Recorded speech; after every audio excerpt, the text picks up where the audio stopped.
Hello, I'm Bernard Hickey from interest.co.nz and welcome to a special property report here with Alistair Helm from realestate.co.nz with the monthly report from realestate.co.nz on what's happening with listings on the site. So what asking prices are there, how many listings have come on, and get a feel for how the market's travelling in terms of buyers and sellers. What did you find in July? Well, the main data that really highlighted what's going on is that listings neither were low or high. It was more of the same. We're in that mid-winter period.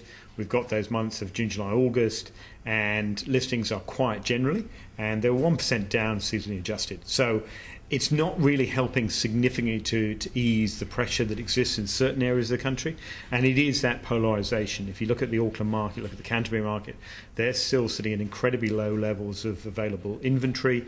Demand is strong, and prices are being squeezed up. And we see that actually on the national figure of asking price. And again, we see it in Canterbury. They've yet again pushed asking price to a new high. So let's have a look at what's happening with the seasonally adjusted asking prices on realestate.co. So obviously there's a trend up through 2010-11, and we're up at 429,181. Yep. Off a bit from its peak, but it's still pretty firm for the middle of winter, isn't it? It is exactly that, and if you look at the regions across the country, you see the strength in the main centres. So Wellington's up 3.1, Auckland's up 3, Canterbury's only up actually a smidgen, but again it's a smidgen on top of a record. So we've had 3 consecutive months where we pushed the asking price to a new record high, and that's really just a function of there is strong demand in Canterbury, there is a shortage of listings, and people are prepared to pay for those properties in the Canterbury region. So there has been a pickup in activity, so a bit more houses being sold. Seems to be up around 15 to 20% from a year ago. And a shortage of listings. Why aren't people, going into the market and saying, "Hey, now's the time to sell. I'll put my house on the market"? Is there a build-up, perhaps ahead of the spring open home season? I think there's 2 factors. One, I think you're right. The seasonality plays to it. That people say, "Yeah, but it's better to put my property on the market when it's a bright, colourful day with the sun out." I don't think people will come out at this time of year. Now, agents will tell you otherwise and say, the reality is there is strong buyer demand, and it's there today. And if you put your property on now, you're potentially better because it's a less cluttered market. But an interesting anecdotal, and I think quite perceptive view from one agent I talked about was he's witnessing sellers who are getting a degree of panic in the sense that they're seeing property move so fast.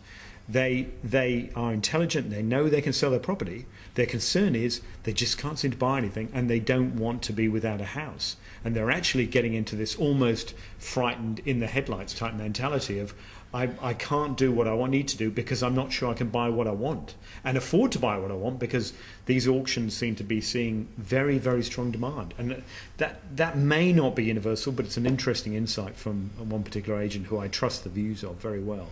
That says there simply aren't enough houses on the market, particularly in Auckland and Christchurch. Yeah, I mean, this was an Auckland agent. It was the key suburbs. And you're absolutely right. It's a function of that tightness really leading to some despair amongst genuine sellers who want to sell and know they can sell and get a good price, but just they need to have the confidence to move from one house to another. These are not investors.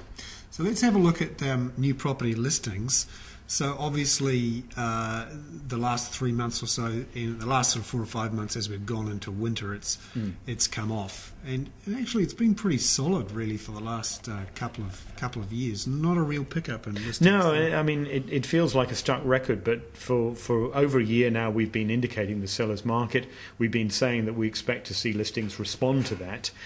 They bumped along. We had a really strong month in there, May, and we thought we were picking that kind of, we've turned the corner, and then lo and behold, June and July, pretty average, lackluster, not much up on last year. You pointed out that sales are tracking 15 to 20% ahead of last year on a 3-month or 12-month rolling basis. Listings are only 5% up on the same metrics. So that's where you get this problem, that you've got a two-speed sort of situation between supply and demand. And we can see here last year we had a real pickup August, September, October, November. Yeah. So you'd expect the same thing starting to come through now. Let's have a look at the inventory levels, and remember This is the long-term average, 41 weeks or so. Just under 41 weeks. And interestingly, that's coming down because it is a long-term average. And as we see, we've been sitting under it for the best part of well over a year. And that's why we've been indicating that it's a seller's market. And that gap to the long-term average has only stretched. Now, this month in July, picked up a little bit. It went back, at about 31 weeks. So it went back above the 30.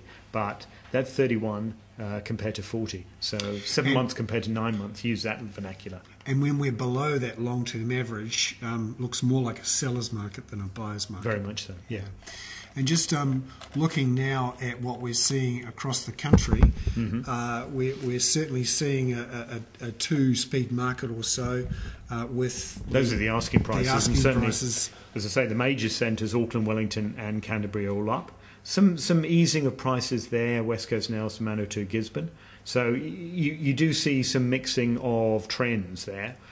Some big movements there, in some large regions. Nelson particularly, significant asking price decline, significantly low level of listings coming into the Nelson market, which is interesting. Anything particular going on there? No, I mean it's seasonally adjusted, and therefore you might say, well, it's a quieter time of year in what is more a sort of resort type property area, but significantly quiet. Otago Lake's down a little bit there. That's been sitting at highs relatively, but off 2% there. So interesting perspective. And looking at the regional listings, at the number of listings going in there, big increase in Northland. Yep.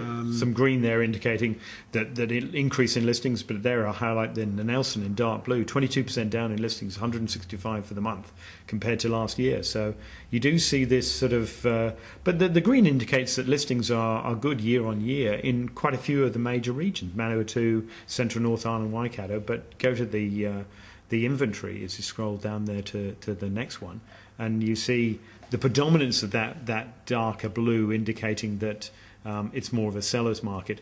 The green in Taranaki and Wairarapa, they're cautious, but basically saying they're above long-term average. So by the measure, they're more a buyer's market. So what you need to do is sell your house in Mount Eden and go to the Wairarapa and pick up a good property, or in Taranaki, go to the Nelson. And that's how the housing market develops sometimes in New Zealand. Things heat up in Auckland, then it spreads out as people take their capital gains in Auckland to cheaper houses. And certainly what you can buy for the 500,000 out of an Auckland suburb at the million would buy you pretty significant property in the Wairarapa or the Taranaki. Way. Lifestyle. I'm off to the Wairarapa, Alistair.